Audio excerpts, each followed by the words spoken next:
Cinderella की कहानी।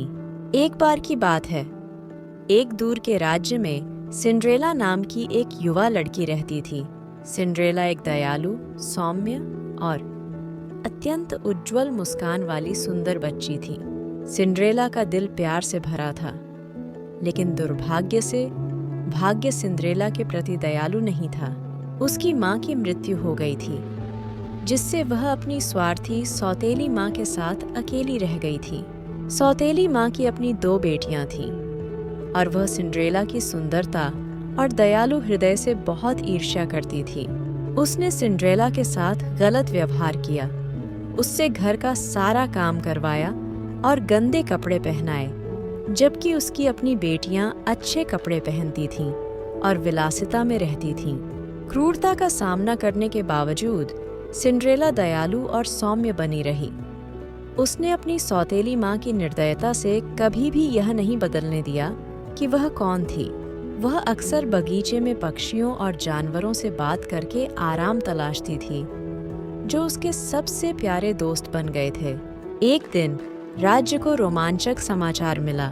राजकुमार महल में एक भव्य समारोह का आयोजन कर रहा था और देश की प्रत्येक युवती को आमंत्रित किया गया था। सिंड्रेला की सौतेली बहनें बहुत खुश हुईं और उन्होंने अपने गाउन तैयार करने और अपनी नृत्य का अभ्यास करने में कई सप्ताह बिताए। सिंड्रेला ने अपनी सौतेली बहनों को उदास मुस्कान के साथ देखा।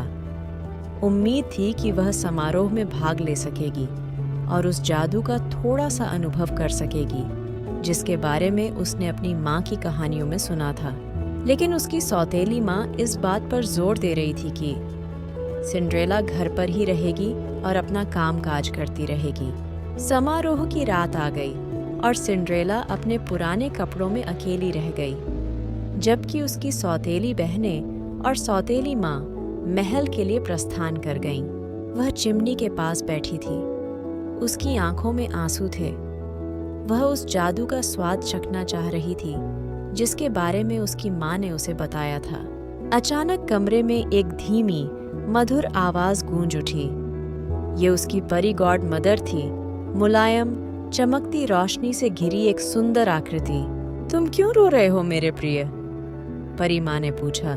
सिंड्रेला ने समारोह में भाग लेने की अपनी इच्छा बताई, लेकिन कैसे उसकी सौतेली माँ निर्दयी थी और उसे जाने की अनुमति देने से इनकार कर दिया। परी माँ ने मुस्कुराते हुए कहा, चिंता मत करो मेरे बच्चे, तुम समारोह में जरूर जाओगी। उसकी छड़ी के एक झटके से सिंड्रेला के चीथड़े एक शानदार गाउन में बदल गए और उसके पैरों में उसने सबसे नाजुक कांच की चप्पलें पहनी जो सितारों की तरह चमकती थीं। उसकी परी माँ ने कद्दू को एक शानदार गाड़ी में और चूहों को सुंदर घोड़ों में बदल दिया, ताकि सिंड्रेला शानदार ढंग से महल की यात्रा कर सके। उसके जाने से पहले परी गॉड मदर ने सिंड्रेला को एक सलाह दी। याद रखना मेरे प्रिय, जादू केवल आधी रात तक ही रहेगा। जब घड़ी में 12 बजे तो तुम्हें महल छोड़कर घर लौट जाना होगा। सिंड्रेला ने अपनी परी माँ को धन्यवाद दिया और जादुई गाड़ी में चढ़ गई। जैसे ही वह महल में पहुंची, उसे एक राजकुमारी की तरह महसूस हुआ। उसका दिल खुशी से नाच रहा था। जैसे ही सिंड्रेला ने समारोह में प्रवेश किया, पूरे कमरे में सन्नाटा छा गया। राजकुमार उसकी सुंदरता से मंत्रमुग्ध होकर उसके पास आया और उन्होंने एक सपने की तरह एक साथ नृत्य किया। सिंड्रेला इससे पहले इतनी खुश कभी भी नहीं थी, लेकिन जैसे जैसे समय बीतता गया, उसे अचानक महल की घड़ी की घंटियां सुनाई दीं। आधी रात के पहले झटके ने उसकी रीढ़ में सिहरन पैदा कर दी। उसे अपनी परी गॉड मदर की चेतावनी याद थी और वह जानती थी कि उसे चले जाना चाहिए। सिंड्रेला ने जल्दी से राजकुमार को अलविदा कहा और महल से भाग गई। जैसे ही वह भव्य सीढ़ी से नीचे भागी, उसकी एक कांच की चप्पल उसके पैर से फिसल गई। उसके पास इसे पुनः प्राप्त करने का समय नहीं था और इसलिए केवल एक गिलास चप्पल के साथ वह रात में गायब हो गई। सिंड्रेला का खूबसूरत गाउन और कांच की चप्पलें फिर से चिथड़ों में बदल गईं और उसके पास केवल उस मनमोहक शाम की याद रह गई जो उसने महल में बिताई थी। अगले दिन राजकुमार ने कांच के जूते के मालिक को खोजने की ठानी। वह और उसके सेवक पूरे राज्य में घूमे। हर घर में जाकर यह देखा कि चप्पल किसी युवा लड़की को फिट आएगी या नहीं।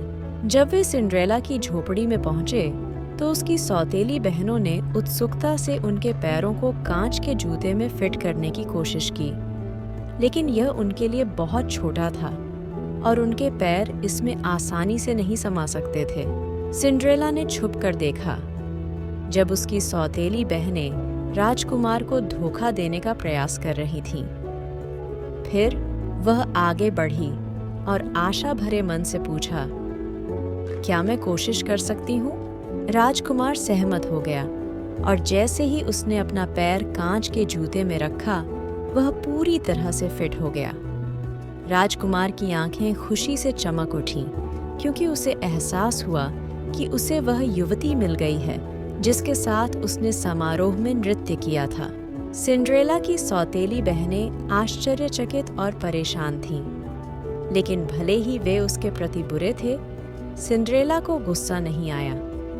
इसके बजाय उसने उन्हें उनकी निर्दयता के लिए माफ कर दिया, क्योंकि उसका मानना था कि दयालुता दुनिया में सबसे महत्वपूर्ण चीज थी।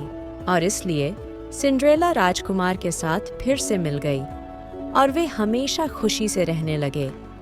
इससे यह साबित हुआ कि अच्छाई, दयालुता और एक प्यार भरा दिल जीवन में आने वाली चुनौतियों पर काबू पा सकता है। कहानी से हमें यह सीख मिलती है कि दयालु होना और प्यार भरा दिल रखना आपको कठिन समय में मदद कर सकता है।